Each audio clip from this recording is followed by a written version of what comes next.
அல்வா கிண்டுறப்போ அந்த கம்யூனிட்டி சார்ந்த அதிகாரிகள் இல்லை அப்படிங்கிற காரணத்தினால மத்திய பட்ஜெட் மூலமாக அவர்கள் எதையும் பெறவில்லை என்கிற ஒரு அறிவார்ந்த முடிவுக்கு ராகுல் காந்தி வந்து சேர்ந்திருக்கிறார். சரி, இப்ப அதை விட்டுருவோம். ராகுல் காந்தியோட மிகப்பெரிய கவலை அல்வா கிண்டுறப்போ தலித்தோ பழங்குடியினரோ இவங்களுடைய ரெப்ரசன்டேட்டிவா அது சார்ந்த அதிகாரிகள் யாரும் இல்லை அப்படிங்கிறது தான்.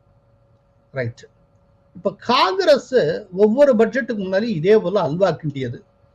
ஆனா காங்கிரஸ் மட்டும் அல்வா கிண்டியது மட்டுமல்ல, மொத்த தேசத்துக்கு அல்வா கொடுக்கவும் செய்தது. அவங்க அல்வா கிண்டினப்பவும் சரி, அல்வா கொடுத்த பொழுதும் சரி, எத்தனை பழங்குடியினர், எத்தனை தலித்துகள், எத்தனை சிறுபான்மையினர் சிதம்பரத்தின் பக்கத்திலே இருந்தார்கள்.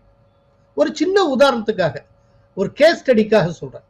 2013 சிதம்பரம் பட்ஜெட் தாக்கல் செய்கிறார்.